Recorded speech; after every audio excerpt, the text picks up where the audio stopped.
It's gonna be. He don't put it on and fuck it up.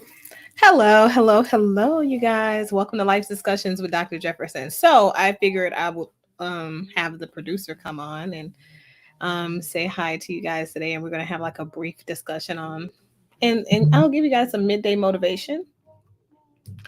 I thought it was really interesting um that he and I we noticed that on camera, right? There's a distorted image of sorts. And that's sort of what I'm going to talk about today, too, the way that we view things versus the way they may be in actuality for other people. And sometimes we have to kind of explore our own understanding of those things, and our motivation for understanding the things that we weigh in on in a particular way, right? So I hope that you guys is Wednesday is off to a bright and a productive start, and hopefully everything that you intended to get done in a day by midday has transpired already. I know some of you are walking into it being noontime now, and I do believe it's morning for some people. So good morning for those of you who are on the West Coast and it's still morning. Um, oh, what's going on, Rush? How are you? For those of you who are on the East Coast with me, good afternoon. Good afternoon. Welcome. And I hope that, like I said, you're having prosperity in your day so far. Um, but I put on there chaos has a purpose, and sometimes our pain, right, is too great for us to see that purpose introduces a particular logic, right? That's the reality. When we lose people that we love, when we go through difficult times, when we experience mass shootings, when we experience mass killings, when we experience robberies, other inconveniences in life, we those things are chaotic. Our life, us, our personality, it comes all unglued completely. Hey Lone Wolf, how are you? Um good good morning. Good morning, right? It's 2 p.m. here. So it's 11 there, right? Hmm, I think. Same. Just came across this channel. I'm listening though. Well, hey Zibanga, is that entertainment? How are you? I'm glad that you're here. So this channel, to give a little background, because I'm not gonna do our intro today because obviously it's just like a midday motivation, me just stopping in for a minute to check in and say hi. This channel is about accountability amongst our community, and also spreading education and insight and elevating people wherever they are in their lives. And today I just wanted to kind of come on and offer some space for emotional congruence, because I know that so many people are hurting around the world right now. Like, if we look at it, there is a new mass shooting every day. If you're turning on the news, if you're looking at social media, there is a new murder suicide. Suicide rates are up, homicide rates are up. And what that says is that our community has become untethered to whatever resources that previously we've deemed acceptable for higher power concepts, right? But if we are to just take a moment while we're in those places of pain, because I've seen so many patients struggle with grief, right? And figuring out what to do in the aftermath of loss, in the aftermath of a society that's becoming very much untethered.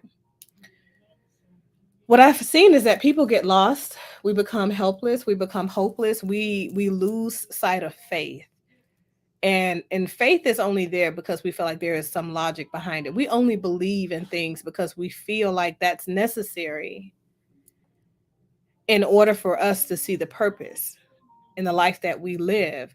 And so some people choose to be agnostic, some people choose to be Christian, some people choose to be Muslim, Buddhist, Hindish. There are so many different forms of religion out there. Um, and people choose their religion based on how it identifies with them. Some people are simply spiritualist. But whatever it is that you choose to be, I want to ask you guys for a second, how do you see the purpose of things as life unwounds itself, like transpires? How do you see the purpose and where you are, right, in your life and in your system? So that means we have to unravel how we see chaos. Chaos is anything that happens that throws us off of our initial framework of our thought process, our belief system, the way we see that life should unfold, whatever plans that we've made as human beings, right? And that's us removed from our higher power, if you will. And essentially, we're living this life. And if you are a person, whether you are not spiritual, you're not religious whatsoever, and even if you believe in the universe, you believe that there is a purpose in you being here. You believe that there is purpose in your life at some point in order for you to continue going forward in life. But when things happen that don't align with the way that you've defined that piece, your life, because your belief system is challenged, becomes chaotic, disheveled. It's all over the place. And you really just can't make sense of anything anymore.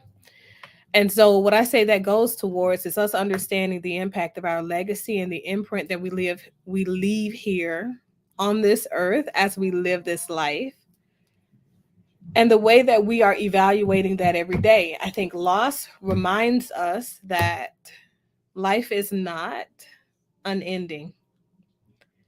Eventually, we have to leave here. And once we leave, the book is already written. But until then, we're in a constant state of evolution. And those people that are connected to us, they should be doing something. They should be adding value, and we should be adding value to them. And our greater purpose here should lead us to greater resources, greater levels of connectivity, holding space for other people, understanding our pain, those sorts of things. So I just want to challenge you guys to lean within yourself and within your higher power understanding to figure out where you are right now and what you need to do to realign yourself with what you feel like your purpose is and your passion is, and how your legacy and imprint will be left on this earth. Because I see more and more young people electing to no longer have children, become parents. Um, then what do you feel your imprint will be kind of impacted on the most, or imprinted on the most? Like, what system? Is it work? Is it, you know, the things that you do in your leisure time? Like, what is it? What does that look like? Like, I think that we have to find it within ourselves to do something impactful, to say that we were here at this point, right? So, Uvalde, Texas, the chaos around Kevin Samuels, the chaos around Lori Harvey, the chaos around Philadelphia and this shooting there, and the New York shooting and all of that stuff, everything unfolding, I believe, has a lot of people in thoughts, like collective people who otherwise would never have made any connection. And when we find ourselves in deep thought, typically things start changing. Our perceptions start to shift because our understandings start to expand, and we do things a little bit differently. We, as people, we operate a little bit differently. When we start losing people that we know, whether it's family members or people in our neighborhood, our community, we start to look at life and mortality in a different way. We start looking at our own mortality in a different way. It challenges those previous constructs that are in misalignment when we're just living our best life, as we say, but not really paying attention to what it is that we're sowing seeds towards, right? What type of seeds we're planting. So I just wanted to challenge you guys to maybe connect to your higher power and figure out how all of these different things that are happening to different people in the world have a direct impact on the way that you see the world and things that you should be doing moving forward. Because I think our community, if anyone else's community, we need work. We do. We need a lot of work. And I think it starts with just us having a greater level of understanding of why we're here, like what we're doing with our life while we're here, who we're aligning ourselves with, in what way is that helpful or beneficial for the systems, the larger systems we're connected to, family, you know, expanded or extended family, work, colleagues, friends, etc. What are your thoughts around legacy and imprint? Do you feel like we are, as a culture, subculture of people in America, do you feel like Black people, melanated people, do you feel like we do the work that we need to make sure that the children that we're raising are prepared for this world? Well, it's very skeptical. It's not as one. It's not enough to know to make a big movement, take a revolution for that. We have no main cause. You know what I'm saying?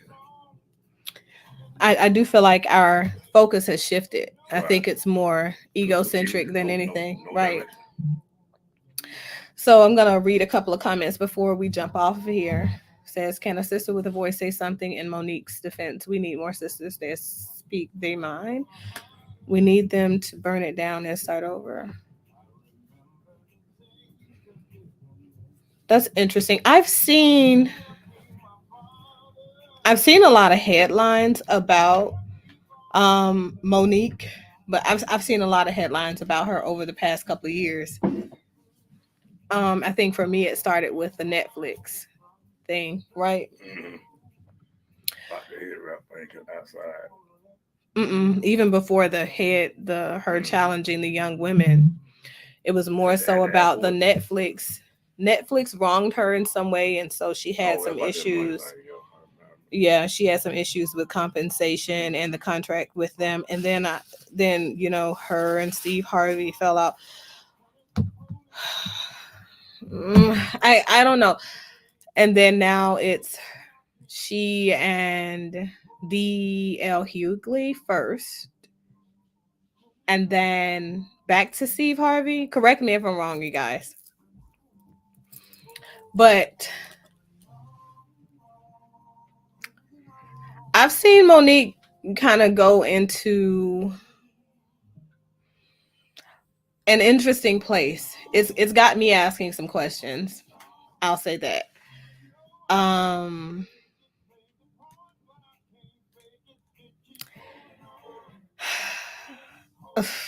I've reviewed some of the chaos around the whole Monique situation when she was addressing these young women about going outside, not necessarily prepared for the day, and hoping to instill some level of personal pride or personal accountability for how you look when you're representing yourself and your family, your systems in public, right? But on this particular issue, I've not really responded because where I've not seen where DL Hughley's response to her was impractical. I think that he was directing her energy to the right source. And but that's one of those things, like, out there when you're in the dance, when things are happening in your system, it's easy for us to point the fingers and blame instead of us taking accountability for our position and then lack of preparedness. And we expect for people to support us when we find that we're in those spaces. So I can see her argument on that end. But I think equally, she should be reaching out to management and saying, hey, listen, is this what you set me up for? Why was this not shared with me? Why was I not accurately informed? And then just basically creating a more efficient system as to how they move forward and then navigate doing that dance of vetting contracts in the future. It's just a lot. Sometimes we have to look at life. Like I said, when we're looking at everything that's happening to everybody else, we have to figure out how we can take a lesson and apply those lessons from their experiences to our future endeavors. And I think that that's one of the things that she could have done from her own situation. You know, sometimes we got to learn. They say you're not living if you're not learning. You got to learn to do better and then do better. Uh, you said you have to mix the medicine and the candy sometimes, but stick to your script. I don't know what that means. Since right and the people didn't stand with her. I did my research on it. She's for the people. In those instances, you feel like she's for the people, or is there something else? Because I feel like you can offer support for people and at the same time not necessarily have to agree with everything they do, because they are not you, right? They lead their own lives, and you can offer support that's constructive, right? And at the same time not have so much emotional reactivity, because that's what I see amongst these people that I'm discussing right now. So I don't know. And I think DL gets a lot of flack. I have not really. He's an interesting character. That's what I'll say. Says, why didn't DL just let his sister end the show? That wasn't brotherhood. Nobody wants to talk about that. Mm, I can't. Why can't I recall the language that was in the documents he shared? So he shared his contract. I know. I don't know. I can't remember. Cannot remember the specifics of his contract, but I believe it has something to do with the language of the contract. Now, that's not saying that he shouldn't concede to her and say, "Hey, go ahead, you know, do this," right? But it's also about us making sure that we toe the line to our legal obligations and not take those things personal. I think they're mixing business with pleasure there. For example, I'm a psychotherapist, I'm a clinician. I have lots of work that I do in conjunction with other clinicians, other practices and stuff like that, right? Our work is never personal. I could not like somebody and still work with them. Or I could like somebody and choose not to work with them. Like alternatively, simply because I don't like to mix those two components together. You've got to have a separate line, a separate space for those types of relationships so that you don't have the spillage that could cost you legally. Hey, Mr. Brooks, how are you? Say his sister was just blackball for years. Why not give?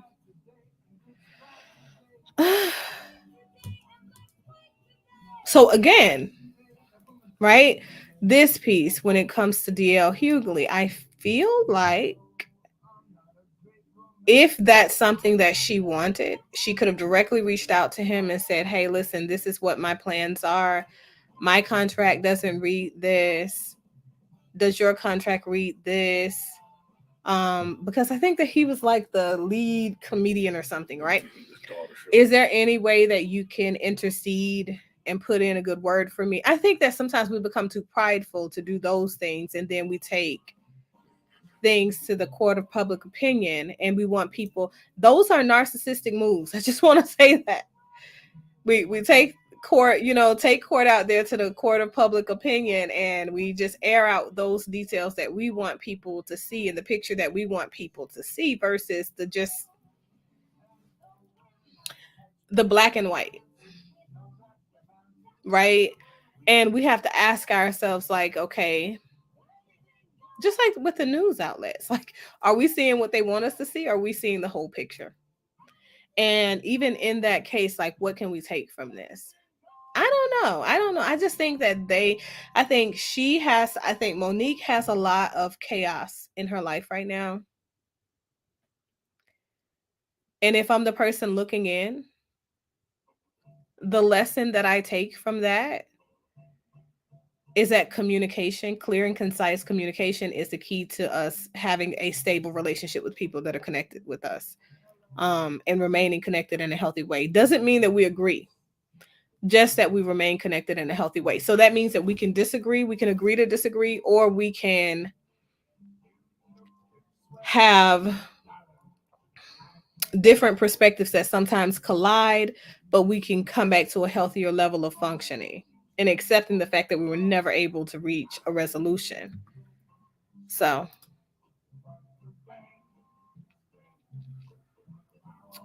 you said, oh, Mr. Brooks says she never talked to him. So, right.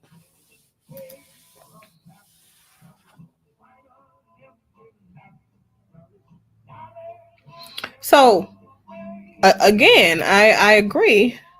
You know, communication is everything. Just because she's blackballed doesn't mean she doesn't have these people's phone number and their contact for their management if they're as close as she's saying they are. Pride. You understand? Pride is something that gets in the way of us being able to advocate for ourselves in moments where we feel shamed and we feel that people are judging us in a particular type of way. So I just think that Monique needs to find herself a good therapist. She needs to sort out her issues, because publicly we're seeing so many of the relationships that she's maintained over a course of seemingly unhealthy years. We're seeing those things fall to the wayside, and in a negative way. That's not to say that sometimes people aren't seasonal in our lives, because sometimes people only come into your life for a season. And we have to be cognizant of that. And I think that's something she needs to be cognizant of too, because when we start continuing to force people and hold them accountable for defending us and hold space for us, but they've shown us time and time again that they can't do that, or they don't want to do that, we have to accept the fact that that's who they are. When a person shows you who they are, you got to believe them. So I'm not saying she's wrong per se, but she has got to get a greater level of acceptance for rejection and make rejection work for her. Because the thing is, when one door closes, another door opens, but you can't see that other door opening if you're so dead set on this door that just closed. So, you know.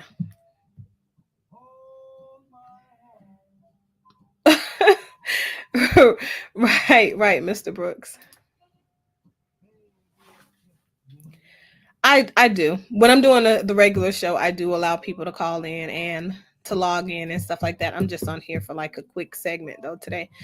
Um, I wanted this to be kind of under 30 minutes, and we're kind of towing the line of limits actually now.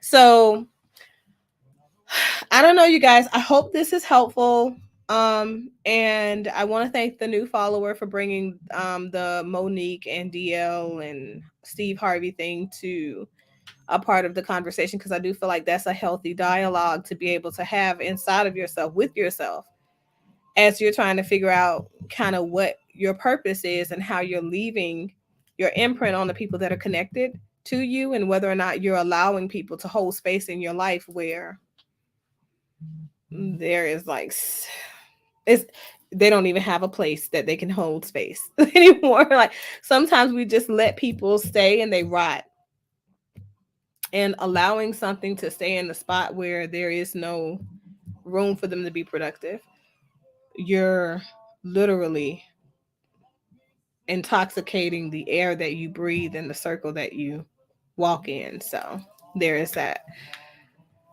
All right. So I will see you guys later. Thank you so much for tuning in.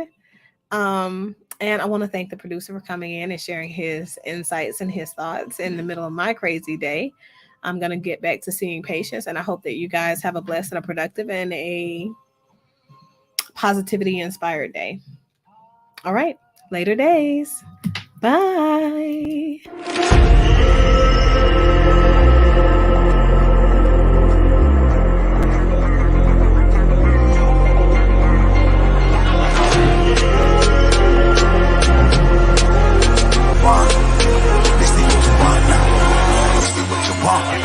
Who alive can't put me in a box. I redefine any definition you got. I am the tiger, I'm making steps to the top. The flames, I whip it up, you just gotta hand me the rock. Take a seat, you cannot stand it. All I know, the flow harder than a Scotch bunny. Don't try studying me, you cannot manage. This ain't what you want, bitch, I'm a fucking phenomenon.